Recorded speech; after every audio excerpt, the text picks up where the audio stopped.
What I want to talk about today is problems you might be having with your regulator. I get it all the time. And what causes those problems. That's what I'm about. I'm about technical stuff here, okay? To get it fixed, you go to the dive store. Unless you're into it yourself, of course. But you know, I'm not going to fix your rig for you, but I can at least give you some ideas. So commonly what happens, somebody will call me and say, Alec, my regulator is leaking. Okay. Leaking air? Yes, it's leaking air. I'm being smart. Say, okay, where's it leaking? He says, well, it's leaking from the first stage up behind my head. Air coming up. My buddy mentioned it. Okay. You check the O-ring on the valve face. Is the O-ring okay? No, I didn't check that. That O-ring on the valve face is it's the weak spot in the whole system, because that O-ring is constantly exposed to salt, sun, and 3,000 psi. Yeah.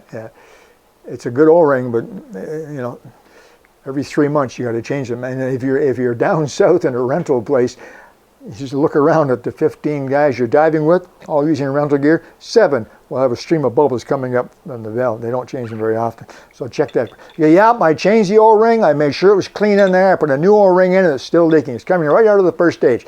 Okay, it's leaking out of the first stage. Well, you'll have to bring it in then, because it's the first stage diaphragm that is defective. It'll have to be taken out quickly and checked and put back in, properly set up. That's what it is.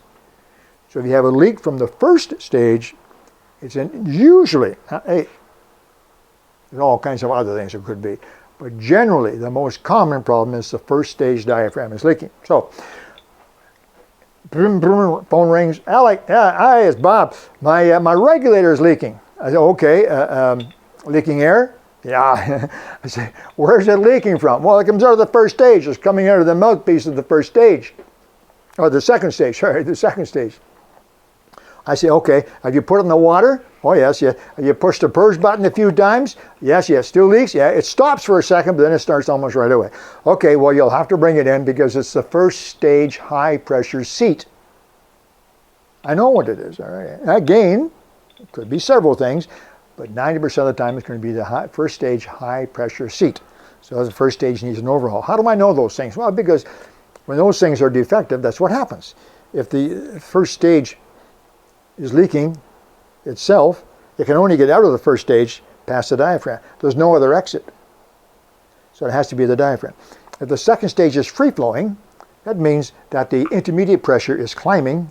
The only way the intermediate pressure can climb is if the first stage seat is not working properly, getting old, damaged, or whatever. So that's it. So you can often tell from where the leak's coming from what the problem is. Okay? Now the common ones. Brum, brum, phone rings. Alec, yeah, I was just out for a dive and it's leaking water.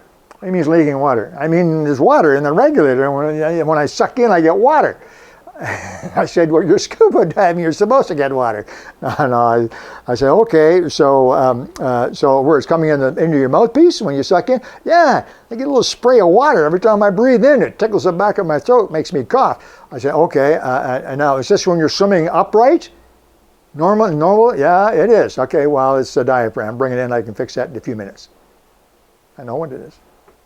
And I say, okay, is it when you're upright? Well, no, when I'm upright, it's not too bad. But when I put my head down, when I'm face down, I'm taking a picture or digging around in the sand. When I put my head down, I get water. I said, okay, we'll bring it in. It's the exhaust valve. Again, knowing how they work, doing a lot of service on them, you can narrow it down. And that's exactly the case. The diaphragm was a large rubber circle on the front here, and the exhaust valve was a very small rubber valve down in here. So if it's leaking when it's upright, like this, there's greater pressure on the exhaust valve. So the exhaust valve is being pushed tightly against the regulator. There's less pressure on the diaphragm, so the diaphragm is, if it's at all defective or loose, will start to leak water. If you turn it over like this, so that you're head down, okay, now the pressure is greater on the main diaphragm and is less on the exhaust. So if the exhaust is not perfect, it'll leak. It's that simple. So by knowing if you're head up or head down, I can tell you which it is. Now again, sometimes you open up a regulator for service and you're surprised. Bring, bring, phone rings. I pick it up and Alec, Alec, I got a little bit of a problem here. My regulator is free flowing. You just serviced it a little while ago, and I took it out in the dive, and it's free flowing. I said, what do you mean free flowing? I mean, there's water, there's air coming out of the second stage in my mouthpiece all the time, all the time. I said, okay, all right. So did you turn the air off? Oh yeah, I turned it off, and it stops. Yeah. And then you turn the air back on? Yes, I did. And what happens? Well, it starts your free flow. Does the free flow immediately, or is there a little bit of a delay? No, free flow is immediately. Okay, bring it in. That's the second stage. I can fix that in just a couple of seconds for you. Or he says, you turn the air back on. Does it free flow immediately? Well, no, maybe a second or two, and then it slowly starts to free flow. I said, well, that's the first stage seat. You'll bring it in. We can fix that in just a few minutes. Again, knowing what it is. And the reason for that is very simple. If the second stage seat is faulty, you turn the air back on, it instantly gets 150 psi and instantly starts to free flow. If the first stage seat is faulty, you turn the air back on, what happens is a little bit of air leaks, the pressure has to build up to 150, that takes a second or two, and then when it reaches 150, it heads down towards the second stage, and the pressure keeps building because the first stage seat is faulty, the pressure keeps building, and then slowly after another couple of seconds it'll start to free flow because the high pressure air's got the intermediate pressure's got too high. So whether or not the free flow is immediate or a couple of seconds after you turn the air on will tell me generally where the problem is. Anyway, a couple of tips for you guys. If you're working on your own regulators and you're having some issues like that, then there's some ideas for you. Oh, I should mention one more. Bring, bring, bring. You like that, don't you, Kevin?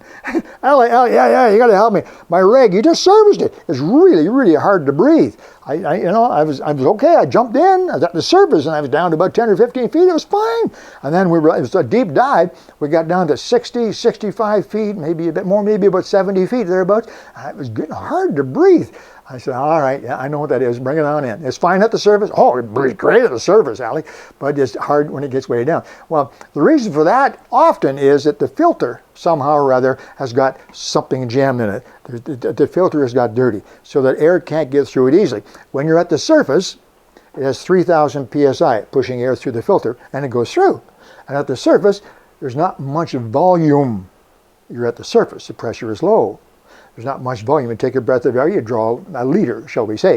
If you're down 100 feet, in that same space of time, you've got to get 4 liters of air through that same filter.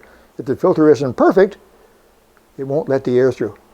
It slows down. So again, knowing if it breathes hard at the surface, and at depth, or if it's easy at the surface and hard at depth, then you get some more ideas. Anyway, here's some ideas for you guys. I don't know if that's any value to you, but maybe some of you tech guys and some of you guys who are servicing your own rigs, there might be something in there for you. I'll have some more ideas as well for you. That's it for now. Take care. Alec, Peirce, Scuba.